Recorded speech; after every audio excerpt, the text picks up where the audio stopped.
세상의 모든 축구 이야기 풋볼 살롱입니다. 오늘은 프로토 승부식 23회차에 들어온 월드컵 유럽 예선 A매치 현미경 분석으로 인사를 드립니다. 이번 주 같은 경우에는 승무패 12회차가 발매가 되지 않습니다. 축구 A매치 경기들이 들어왔기 때문에 승무패 12회차 같은 경우에는 다음 주에 발매가 될 것으로 보입니다. 따라서 풋볼살롱은 승무패 12회차 경기 리스트가 나오자마자 구독자 여러분들을 위해서 살로만 뉴스랄지 다양한 컨텐츠를 통해서 40억이 넘어갈 것으로 보이는 승무패 12회차에 적중이 되실 수 있도록 도움을 드리도록 하겠습니다. 이 프로토 승부식 23회차 같은 경우에는 A매치 경기들이 들어왔는데 풋볼살롱 같은 경우에는 소박하게 베팅을 하고 지켜볼 예정이었는데 풋볼살롱의 멤버십 회원분들이 자발적으로 월드컵 유럽 예선 A매치 경기들로 프로토 조합픽을 구성을 하셔서 공유를 해 주셨습니다. 풋볼살롱 또한 그 분석 픽들을 보고 나름대로 소소하게 픽을 구성을 해서 카페에 공유를 해 드렸는데 현미경 분석을 통해서 보다 많은 구독자 여러분들과 월드컵 예선을 함께 하는 것도 다가오는 승무패 12회차 분석에 간접적으로 도움이 될 수 있다고 생각을 해서 이렇게 영상을 찍게 됐습니다. 이 A매치 유럽 예선 같은 경우에는 월드컵 최종 예선으로 치러지기 때문에 이변 결과가 많이 나올 것 같진 않습니다. 서두에서 말씀을 드린 것처럼 풋볼살롱 멤버십으로 합류를 하실 경우에는 지금 보고 계시는 현미경 분석 자료를 유튜브 동영상에 올라가기 전에 미리 받아보실 수 있습니다. 또한 회원 여러분들이 자발적으로 공유를 하신 프로토 조합픽을 확인을 하실 수 있고 풋볼살롱 역시 느낌이 오는 프로토픽을 공유를 하고 있기 때문에 축구 승무패뿐만 아니라 프로토에서 다양한 정보 및 자료를 공유 및 교류하고 싶으신 분들은 지금 화면 위로 올라가는 링크를 클릭하셔서 풋볼살롱 멤버십 혜택을 확인하시고 멤버십으로 합류를 해 주시면 감사하겠습니다. 현미경 분석에 들어가기에 앞서 이번 A매치를 잠깐 설명을 드리도록 하겠습니다. 월드컵 유럽 예선입니다. 유럽 최종 예선이고 참가국이 55개국이 예선에 참가를 해서 본선 티켓이 13장이 주어집니다. 55개 팀이 10개 조로 나뉘는데 A부터 E조는 각 조당 5개 팀이 들어가고 F에서 J조는 각 조당 6개 팀이 들어갑니다. 10개 조 중에서 각 조 1위 팀, 그러니까 10개 팀이 월드컵 본선에 직행을 하게 되고 나머지 3장 같은 경우에는 10개 조 중에 각 조 2위 10개 팀과 네이션스 리그에서 올라온 2팀이 나머지 본선 티켓 3장을 놓고 경쟁을 하는 구도입니다. 따라서 이번 A매치 같은 경우에는 지난해 말에 펼쳐졌던 평가전과는 다르게 강팀들이 상당히 열심히 경기를 할 것으로 보입니다. 첫 번째 경기는 터키와 네덜란드의 경기인데 터키의 플러스 1 핸디승으로 가보도록 하겠습니다. 프로토 번호로는 71번부터 73번까지 들어와 있습니다. 이번 현미경 분석을 통해서는 배당적인 메리트가 없다고 판단되는 경기는 과감하게 배제를 했습니다. 아무래도 A매치 경기가 많다 보니까 모든 경기를 분석하기에는 한계가 있기 때문에 배당적인 메리트가 있다고 판단되는 그리고 조금은 이변 결과가 나올 수 있다고 생각이 되는 경기들만 골라서 분석을 했기 때문에 참고를 해 주시기 바랍니다. 서두에서 말씀을 드렸는데 월드컵 예선이다 보니까 강팀이 강세를 보일 것이라고 말씀을 드렸지만 1번 경기 같은 경우에는 충분히 이변이 나올 수 있다고 판단이 되어집니다. 터키 같은 경우에는 최근에 네이션스 리그와 A매치에서 1승 5무 2패로 무승부가 많았던 흐름이었습니다. 직전 헝가리 원정에서는 0대2로 패배를 당했던 터키인데 터키가 수비와 미드필더 쪽에 자원들이 상당히 좋습니다. 중앙 수비수 데미랄 선수가 유벤투스에서 활약을 하고 있는데 이 데미랄 선수가 부상으로 출전이 불투명하지만 지금 중앙 수비 라인에 소윤주, 레스터시티의 소윤주와 카박 선수죠. 리버풀로 이적을 한 카박 선수 같은 걸출한 수비수들이 있기 때문에 수비 쪽에 전력이 상당한 것이 터키이고, 미드필더 쪽에는 다들 잘 아시는 AC 밀란의 차라노글루가 있습니다. 또한 최전방 공격 쪽에는 지난 승무패 11회차에서 헤타페와 엘체전에서 헤타페의 유니폼을 입고 골을 넣었던 이 에네스 위날 선수 역시 터키의 공격수입니다. 또한 에버튼에서 활약을 하다가 지금은 베식타스로 임대 이적을 한 토슨 선수도 터키의 공격을 이끌고 있기 때문에 충분히 네덜란드를 상대로도 좋은 경기를 펼칠 수 있는 전력을 구축을 한 것이 터키입니다. 네덜란드 같은 경우에는 최근에 2연승을 달리고 있는데 직전 폴란드 원정에서 2대1 승리를 거둔 바 있습니다. 네이션스 리그에서는 강팀들과 한조가 되다 보니까 성적이 그렇게 썩 좋지 못했는데 막판에 2연승을 거두면서 분위기 자체는 반전을 한 상황인데, 네덜란드가 에이스 공격수인 데파이 선수가 당초 코로나19 관련 프랑스 정부 규정에 따라서 출전이 불투명했는데 예외 조항을 적용을 해서 데파이 선수가 출전이 가능할 것으로 보입니다. 데파이 선수가 들어온다면 네덜란드 역시 터키를 꺾을 만한 충분한 전력이 되는데, 이 데파이의 의존적인 공격이 문제라고 생각이 되어집니다. 물론 페이에노르트에서 활약을 하고 있는 베아이스라는 오른쪽 측면 자원이 네덜란드 리그에서 너무나도 좋은 모습을 보여주고 있긴 한데, 그래도 A매치 특히 최근에 네덜란드의 흐름을 보면 데파이 선수에게 의존적인 공격이 문제인 것 같고, 이 중원 라인은 베이날둠, 리버풀에서 활약을 하는 베이날둠과 바르셀로나에서 활약을 하고 있는 더용이 버티고 있기 때문에 중원 라인에서는 결코 터키에게 밀리지 않는 것이 네덜란드입니다. 맨유에서 활약을 하고 있는 반더비크 같은 경우에는 이 출전 기회를 많이 잡지 못하고 있기 때문에 컨디션적인 우려가 있습니다. 정리를 해드리면 액면가로는 오렌지 군단 네덜란드가 유력해 보이는 경기이긴 합니다만, 터키가 무시할 수 없는 전력을 구축을 하고 있다고 말씀을 드렸습니다. 특히 수비진 쪽에 유럽 5대 리그에서 활약을 하는 선수들이 많기 때문에 네덜란드를 상대로 수비를 탄탄히 하고 한 방을 노릴 것으로 보이고, 미드필더 쪽에도 믿을 수 있는 차라노글루라는 플레이메이커가 있기 때문에 충분히 네덜란드의 골문도 위협을 할 만할 것으로 보입니다.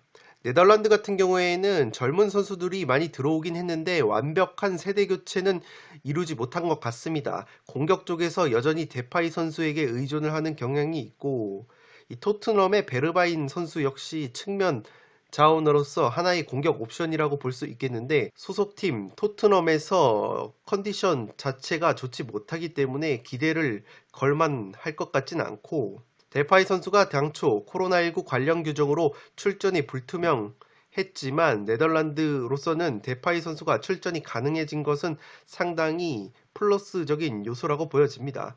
터키가 최근에 무승부 흐름이 많았는데 홈에서만큼은 앞서 말씀을 드렸던 퀄리티 있는 수비진을 바탕으로 해서 무승부까지는 거둘 수 있지 않을까 싶습니다. 따라서 첫 번째 경기부터 저는 조금 이변 결과를 보면서 터키의 플러스 1 핸디승을 가보도록 하겠습니다.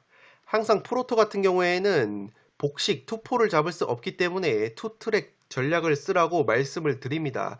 한 경기에서 터키 쪽으로 꺾어서 이변을 바라봤다면 다른 보험픽을 하나 구성을 하셔서 네덜란드의 승리나 언더 오버 쪽으로 보험픽을 구성을 하시는 것이 현명한 배팅이 될 수 있다고 생각이 되어집니다.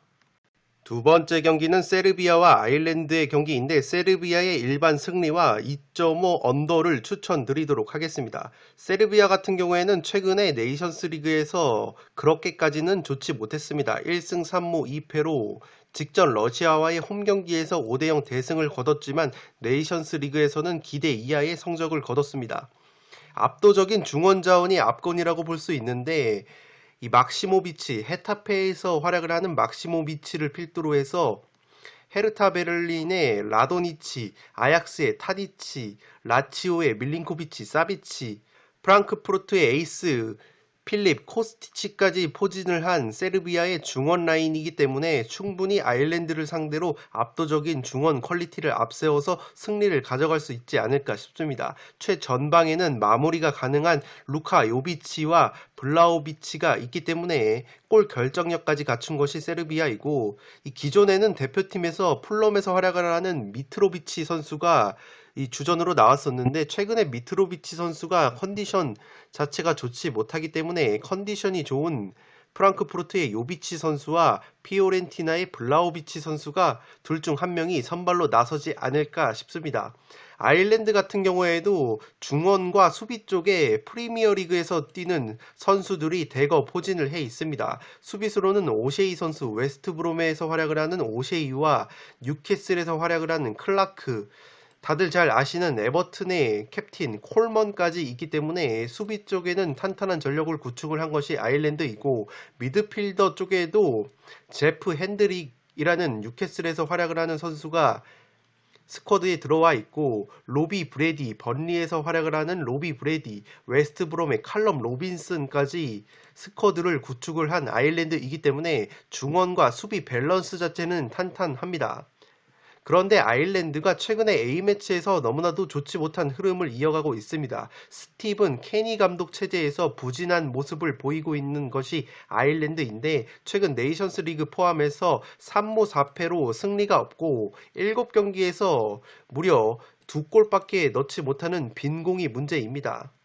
이렇게 빈공이 나오는 것은 최전방 마무리 쪽에 문제가 있다고 보여지는데, 지금 예상 선발 라인업으로 들어온 최전방 공격수가 쉐인 롱이라는 선수인데, 프리미어리그를 보신 분들은 익숙한 이름이죠. 쉐인 롱 선수가 원래는 사우스햄튼에서 활약을 했었는데 지금은 2부 리그 본머스로 임대 이적을 해서 뛰고 있습니다. 쉐인 롱 선수가 아무래도 나이가 좀 있고 이 피지컬 자체는 좋은 선수가 아니기 때문에 뒷공간 침투를 제외하고는 장점이 이렇다 할 장점이 없는 공격수입니다. 따라서 아일랜드가 중원과 수비 밸런스는 좋은데 최전방에서 마무리를 해줄 수 있는 공격수가 빈약하다는 것을 체크를 해 주시기 바랍니다. 세르비아를 상대로 아일랜드가 5경기째 승리가 없는 것도 세르비아 사이드로 기우는 경기라고 생각이 되어지는 요소입니다.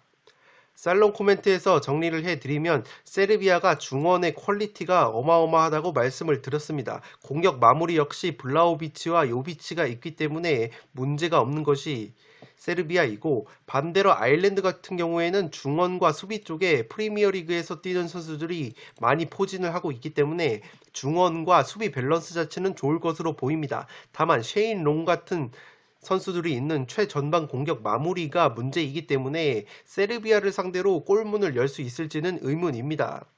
마찬가지로 지금 세르비아가 A매치에서 최근에 직전 러시아와의 홈경기에서는 5대0 대승을 거뒀지만 기본적으로는 그렇게까지 좋은 흐름이라고 볼 수는 없습니다. 따라서 아일랜드의 탄탄한 중원 그리고 수비 밸런스가 나온다면 한 골차, 두 골차 신승이 될 것으로 보이고, 아일랜드의 골 결정력이 문제라고 말씀을 드렸기 때문에 2.5 언더 오버로 접근을 할 경우에는 2.5 언더 쪽이 좀 더 유력하지 않나 싶습니다.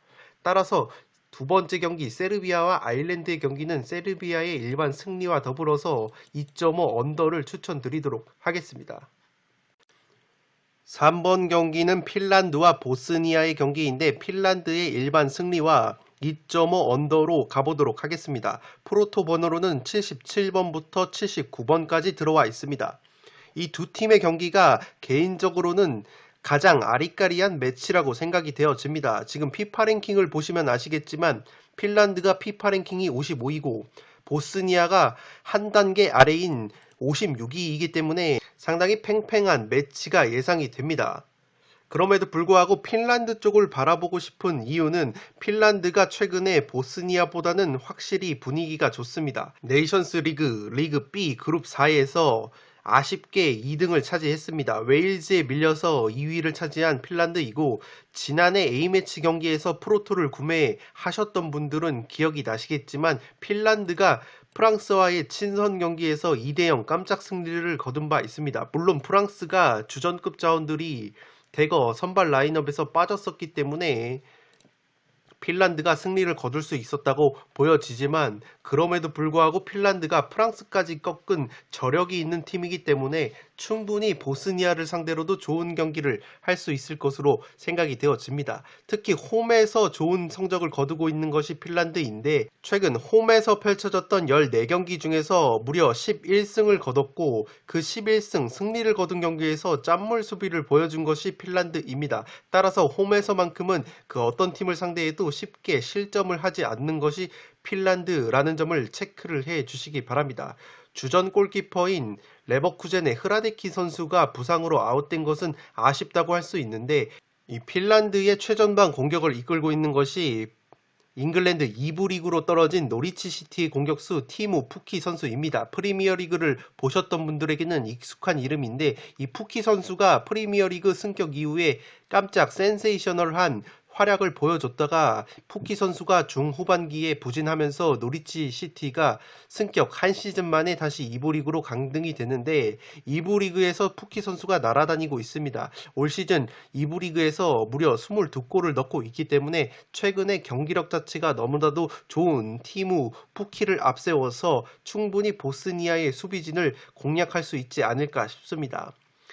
이 분데스리가 경기를 보신 분들은 한 번쯤 들어봤을 우니온 베를린의 공격수 포 얀팔로까지 있는 핀란드이기 때문에 충분히 한 골 정도는 넣어줄 수 있는 골 결정력이 있는 것이 핀란드입니다. 최근 A매치 4연승 뒤에 웨일즈 원정에서 한 명이 퇴장당한 상황에서 1대3으로 패배한 것이 아쉬웠던 핀란드입니다. 반대로 보스니아 같은 경우에는 리그 A, 네이션스 리그 최상위 리그에 속했었는데 아무래도 강팀들인 폴란드, 네덜란드, 이탈리아와 한 조에 묶였었기 때문에 고전을 면치 못했습니다. 2무 4패로 리그 B로 강등이 된 보스니아이고 2020년에 펼쳐졌던 A매치에서 승리가 없는 것이 보스니아입니다.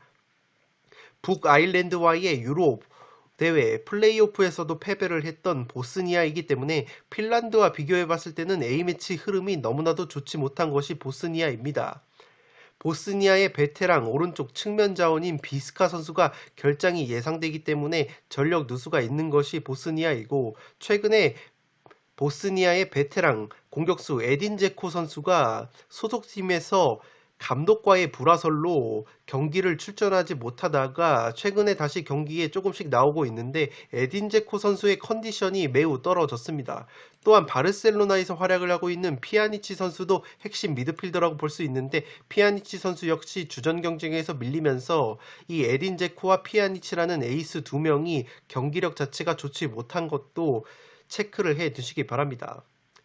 살롱 코멘트에서 정리를 해드리면 아리까리한 매치라고 말씀을 드렸습니다. 피파 랭킹 자체도 비슷하기 때문에 충분히 팽팽한 경기가 나올 수 있다고 보여지지만 그럴 경우에는 A매치 흐름이 좋은 핀란드 쪽을 믿어보는 것이 맞다고 보여집니다. 또한 앞서 말씀을 드렸듯이 핀란드가 홈에서 펼쳐지는 경기에서는 웬만하면 실점을 하지 않는 짠물 수비를 보여주기 때문에 최근에 에딘 제코와 피아니치의 컨디션이 좋지 못한 보스니아의 공격진이 더욱이 베테랑 오른쪽 측면 자원인 비스카까지 빠지는 보스니아의 공격진이 핀란드의 수비진을 뚫어내기에는 조금은 버겁지 않나 싶습니다.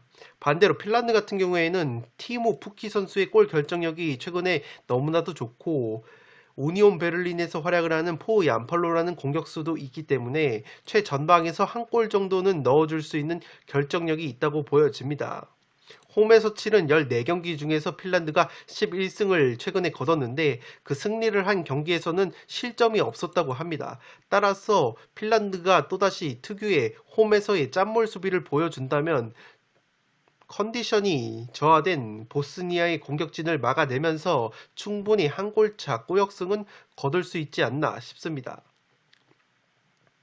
다만 피파 랭킹적인 면이나 배당 자체가 이 해외 배당이 처음에는 핀란드 쪽이 정배당을 받았다가 서서히 보스니아 쪽으로 근소하게 정배당이 역전이 됐습니다. 따라서 배당 자체가 굉장히 불안한 모습을 보여주고 있기 때문에 5대5의 싸움으로 예상이 되어지고 리스크를 감안을 했을 때는 일반 승리뿐만 아니라 2.5 언더 쪽의 보험픽까지 가져가실 것을 추천드리도록 하겠습니다. 네 번째 경기는 키프로스와 슬로바키아의 경기인데 키프로스의 일반 패 2.5 언더로 가보도록 하겠습니다. 포르토 번호로는 91번부터 93번까지 들어와 있습니다. 키프로스 같은 경우에는 네이션스 리그에서 좋지 못한 성적으로 마감을 했습니다. 1승 1무 4패로 리그 C 그룹 1에서 최하위를 차지한 것이 키프로스이고 최근 A매치 11경기에서 무려 9패를 당한 것이 키프로스입니다. 피파 랭킹 자체가 100위이기 때문에 슬로바키아와 비교를 했을 때는 체급 차이가 조금은 있을 것으로 보입니다. 직접 몬테네그로 원정에서도 0대4 대패를 당했던 키프로스이기 때문에 더욱이 지난달에 새 감독으로 교체가 됐기 때문에 조직력 자체가 확보가 되지 않았을 것으로 판단이 되어집니다.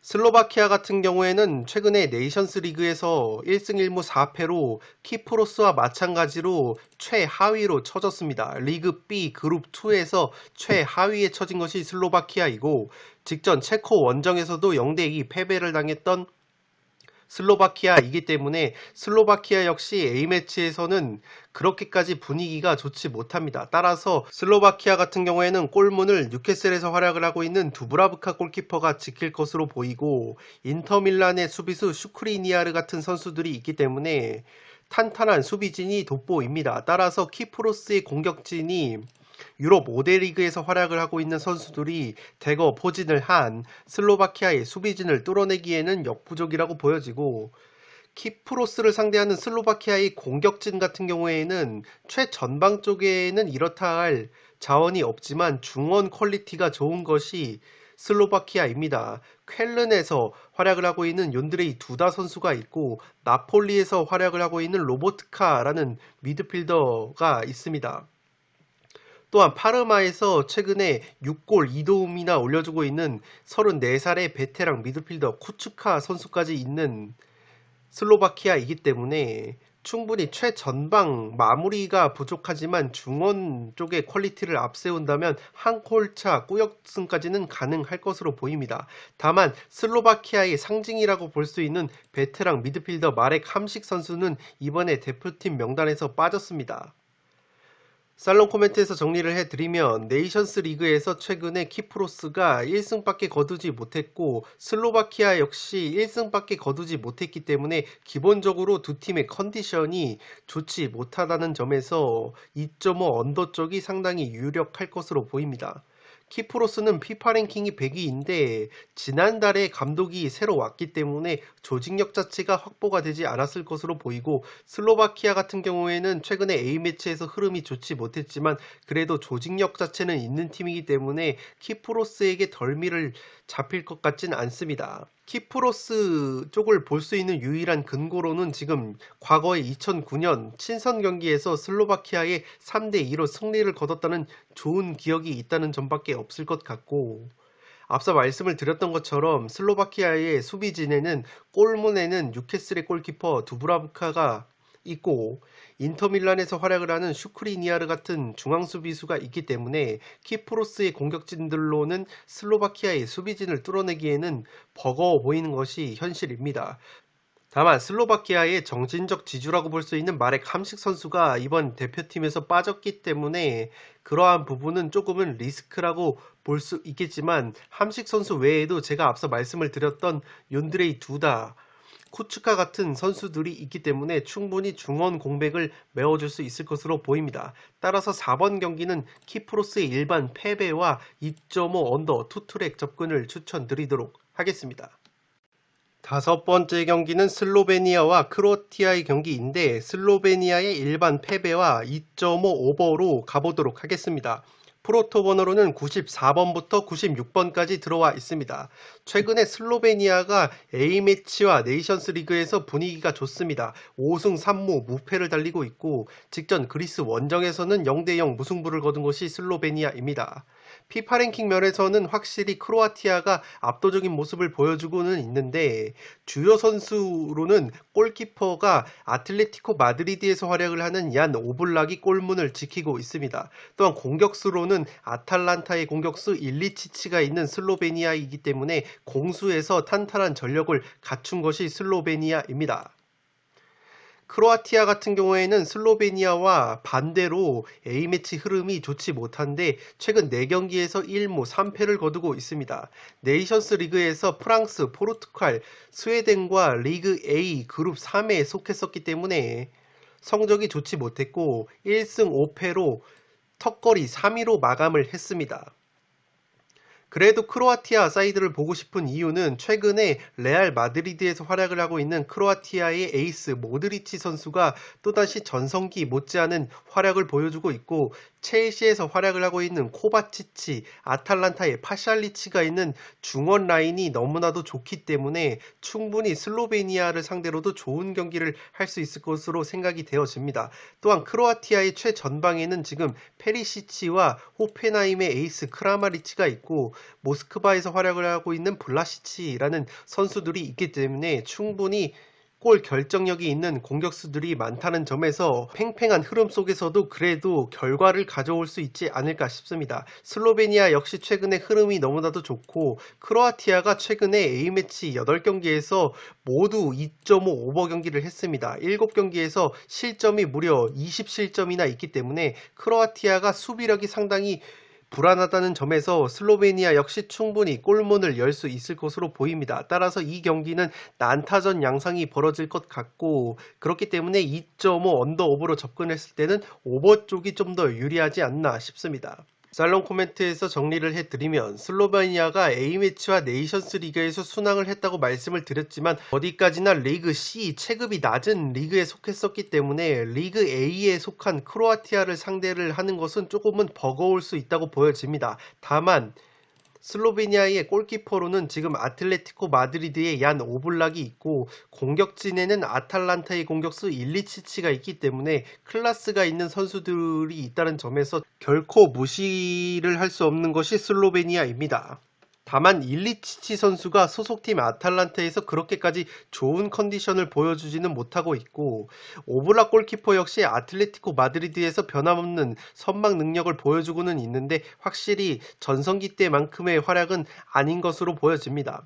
반대로 크로아티아 같은 경우에는 무서운 치짜 돌림 형님들이 있죠. 중원에 코바치치, 모드리치, 파샬리치가 있고 최전방에는 크라마리치 같은 클래스 있는 공격수들이 있기 때문에 충분히 크로아티아가 화력적으로 슬로베니아를 압도할 수 있지 않을까 싶습니다. 다만 최근에 크로아티아가 A매치 8경기에서 모두 2.5 오버 경기를 하면서 7경기에서 무려 20실점을 하고 있다고 말씀을 드렸는데, 크로아티아의 중앙 수비수로는 리버풀 출신의 로브렌 선수가 활약을 하고 있습니다.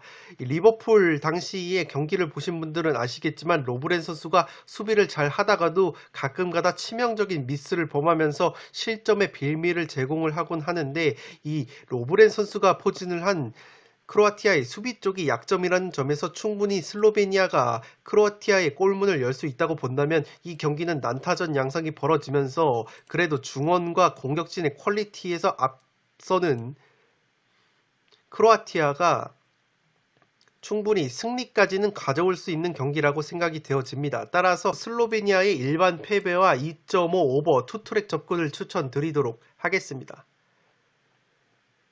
나머지 6번과 7번으로 제가 꼽은 경기인데, 벨기에와 웨일즈, 프랑스와 우크라이나 경기 같은 경우에는 워낙에 벨기에와 프랑스 쪽의 전력이 막강합니다. 따라서 일반 승리로는 배당적인 메리트가 없다고 판단이 됐기 때문에 마이너스 1 핸디승까지 추천을 드리도록 하겠습니다. 마이너스 2.5 핸디승은 조금은 버겁다고 보여지는 것이 아무래도 소집 첫 번째 날이기 때문에 조직력이 가다듬어지지 않았다고 보여집니다. 따라서 둘째 날, 셋째 날 펼쳐지는 A매치 같은 경우에는 2.5 마이너스 2.5 언더승까지 가능하겠지만 A매치 첫날이라는 점에서 마이너스 1 핸디승까지 추천을 드리도록 하겠습니다. 네, 이것으로 프로토 승부식 23회차에 들어온 월드컵 예선 경기들 중에서 배당적인 메리트가 있는 경기들만 쏙쏙 골라서 분석을 해 보았습니다. 서두에서 말씀을 드렸던 것처럼 풋볼살롱 멤버십으로 합류를 하실 경우에는 풋볼살롱뿐만 아니라 회원 여러분들의 자발적인 프로토 조합픽을 확인을 하실 수 있습니다. 멤버십 전용 네이버 카페를 통해서 다양한 정보를 교류를 하실 수 있기 때문에 풋볼살롱 멤버십으로 합류를 해 주시면 감사하겠습니다. 영상이 도움이 되신 분들은 좋아요와 구독 버튼을 눌러주시면 풋볼살롱 채널에 크나큰 힘이 됩니다. 구독 버튼 옆에 종 모양의 알림 설정까지 해주시면 그 누구보다 빠르게 양질의 축구 승무패 프로토 컨텐츠를 만나보실 수 있습니다.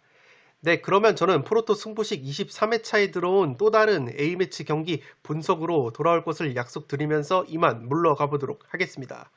지금까지 풋볼 살롱이었습니다. 감사합니다.